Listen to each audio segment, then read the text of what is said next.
So the first question that I've got for you, Kyle, is what actually inspired you to start your business in the first place? Well, I mean, it's a great question, and I'd say a mixture of things actually inspired me to start my business. I suppose not being valued in what I did and not being paid enough definitely were key factors. I mean, I've said it on podcasts before, and I'll say it again. I don't want to live an average life. The fear of living an average life is what drives me forward. And when I used to wake up them early mornings, defrosting your car, going out onto a building site, it just didn't reflect me from how I wanted to be reflected.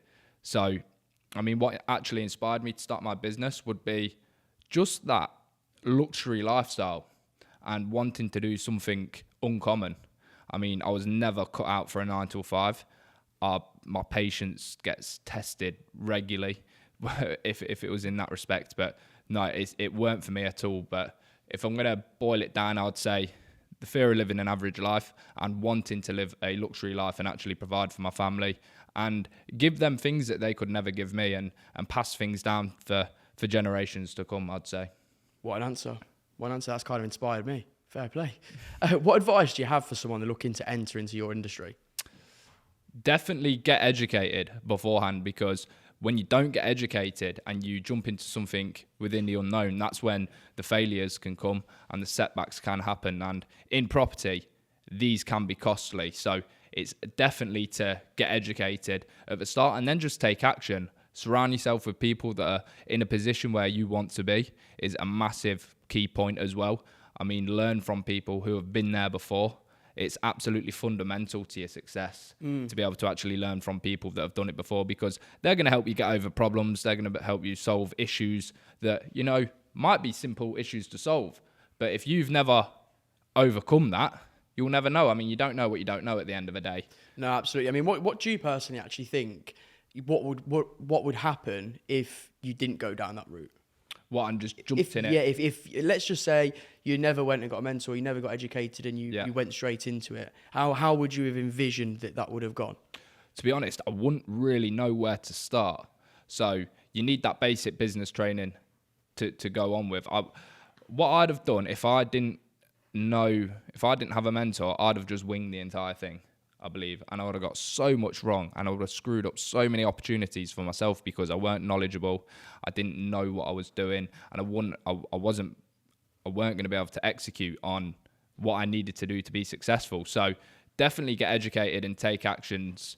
The answer to the question for me. Yeah, without a doubt. I mean, within property, do you believe that you can get rich quick?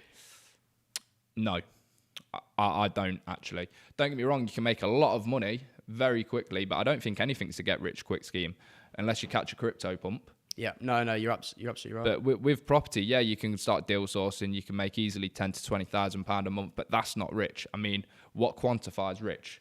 How do you actually measure rich? Okay, Yeah. Because rich is different for everyone. I mean, you could be happy. Let's just say your average Joe might have a 3-bedroom house, a wife, 2 kids, and a Mercedes.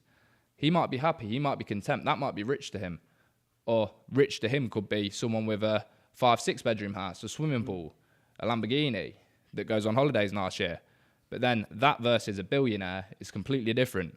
But to actually answer the question, no, you can't get rich in this industry quickly. It's a get rich scheme, but it's a get rich slowly scheme. Yeah, no, I completely 100% agree with that. I mean, how do you feel about entrepreneurs who succeed purely through family wealth or connections? Well, it's a great question, to be honest, and I truly believe that everyone's dealt a set of cards, and you just need to play the best game with the cards that you've been dealt. 1,000,000%. And don't get me wrong, if your family is extremely wealthy, that's good. You've got a kick start.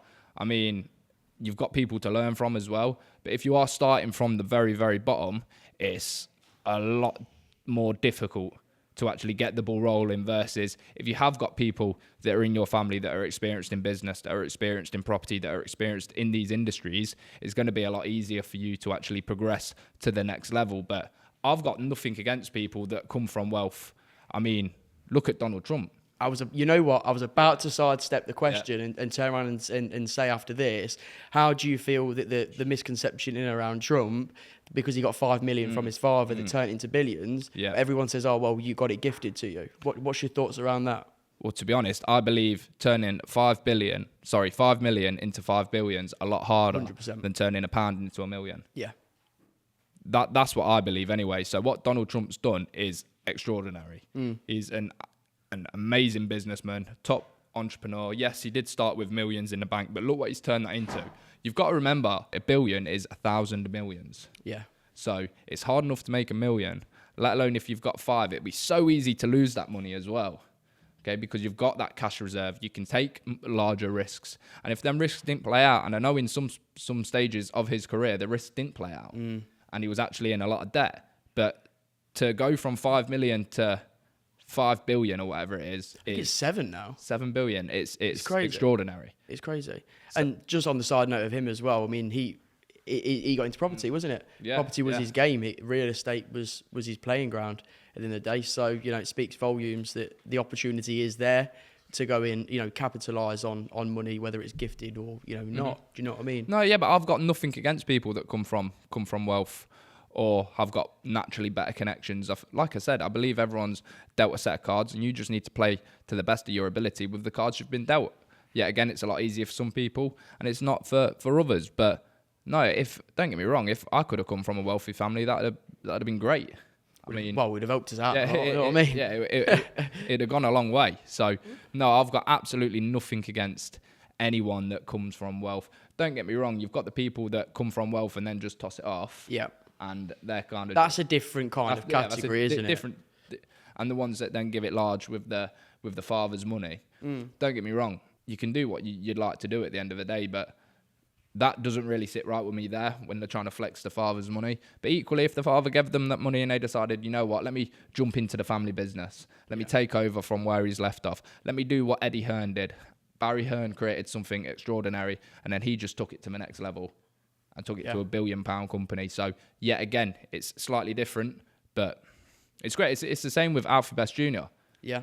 Obviously, Alfie, billionaire, but his son was in the Forbes 30 under 30, like from his watch business. Yeah, done it himself. He's done it himself. So yeah, I believe that there's no negative thought to him. Or the bit that you've said where it's just how you play your cards that you've been dealt, just completely covers that whole topic, really, doesn't it? Because it is true.